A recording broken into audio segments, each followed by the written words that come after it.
Dewi Rara Santang lahir pada sekitar tahun 1427 Masehi. Beliau merupakan anak kedua dari Prabu Siliwangi atau Sri Baduka Maharaja, Raja Kerajaan Pajajaran, dari istrinya Ratu Sumbanglarang. Sejak kecil, Rara Santang, anak kedua Prabu Siliwangi, sudah memeluk agama Islam, mengikuti agama ibundanya, Nyai Sumbanglarang. Dewi Rara Santang, kakak dari Kian Santang, menghabiskan masa kecilnya di Istana Galuh Kawali. Setelah ayahnya diangkat menjadi raja seluruh tanah Sunda, kemudian hijrah ke Istana Baru, Kerajaan Pajajaran di Pakuan.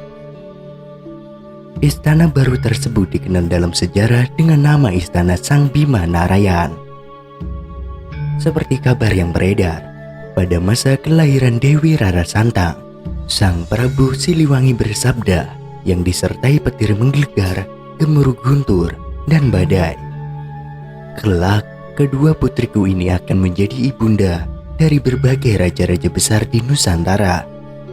Dengan itu aku beri nama dia Rara Santang, sabda Prabu Siliwangi. Setelah ibundanya, Nyai Sumbanglarang wafat, Dewi Rara Santang memilih keluar istana bersama kakak kandungnya, Pangeran Walangsungsang. Selama dalam pengembaraan, Pangeran Walangsungsang mengganti namanya menjadi Cakrabuana untuk menutupi identitasnya dalam mengembara dari suatu tempat ke tempat yang lainnya guna belajar agama Islam. Dewi Rara Santang pada sekitar tahun 1443 Hijriah menjalankan ibadah haji bersama kakaknya ke Tanah Suci. Mereka berdua berguru di Bukit Amparan Jati Mekah kepada Syekh Nurul Jati selama 3 tahun dan mendirikan pendukuhan di Kebun Pasir. Di sana, Dewi Rara Santang dinikahi oleh penguasa Mesir dan Palestina bernama Sultan Bani Israel atau Sultan Mahmud atau Sultan Hud. Setelah menikah, beliau diubah namanya menjadi Syarif Mudaim, sedang Raden Walangsungsang diganti namanya kembali menjadi Haji Abdullah Iman. Kisah perkawinan Dewi Rara Santang tersebut tertulis dalam naskah Mertasinga buku 105 sampai dengan 204. Dikisahkan bahwa di negeri Bani Israel, istri Sultan Hud meninggal dunia. Tidak lama kemudian Sultan pun mengirim utusan ke seluruh pelosok negeri untuk mencari penggantinya, mencari seorang putri yang setara dengan yang telah tiada. Utusan itu kemudian melakukan pencarian hingga akhirnya mereka berjumpa dengan kakak adik yang tengah menunaikan ibadah haji dari negara Pajajaran. Pangeran Cakrabuana dan adiknya Dewi Rara Santang yang konon kecantikannya mirip bahkan melebihi mendiang istri Sultan Hud. Pangeran Cakrabuana menyampaikan bahwa mereka berdua merupakan kakak beradik, sehingga kemudian sang utusan membawa keduanya kepada tuannya untuk dipertemukan dengan Sultan Hud untuk dipinang.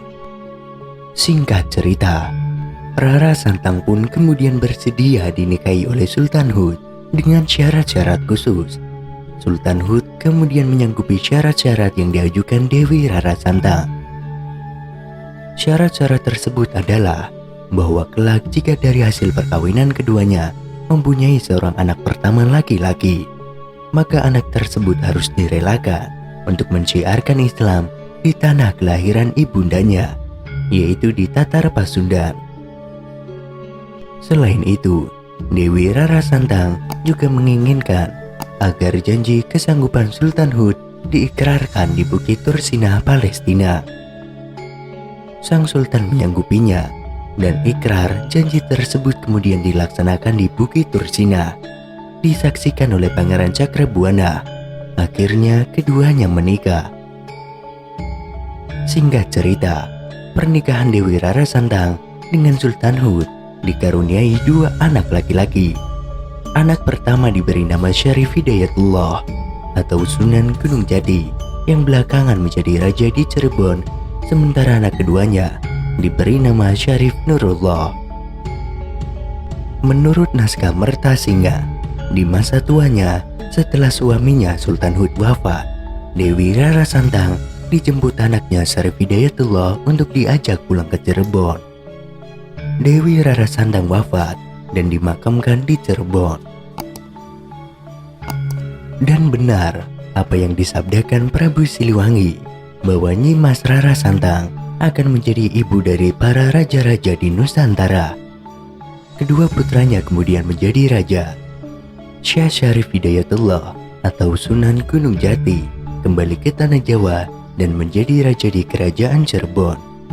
Sedangkan Syarif Nurullah meneruskan singgasana ayahnya menjadi raja di tanah Mekah. Raden Syarif Hidayatullah mewarisi kecenderungan spiritual dari kakek buyutnya, sehingga ketika telah selesai menimba ilmu di pesantren Syekh Datu Kafi, ia meneruskan pembelajaran agamanya ke Timur Tengah. Babat Cirebon menyebutkan, ketika Pangeran Cakrabuana membangun kota Cirebon dan tidak mempunyai pewaris, maka sepulang dari Timur Tengah, Syarif Hidayatullah mengambil peranan membangun kota dan menjadi pemimpin perkampungan muslim yang baru dibentuk setelah uaknya wafat. Pada tahun 1478, diadakan sebuah musyawarah para wali di Tuban, Jawa Timur, untuk mencari pengganti Sunan Ampel sebagai pimpinan para wali. Akhirnya, terpilihlah Syarif Hidayatullah atau Sunan Gunung Jati.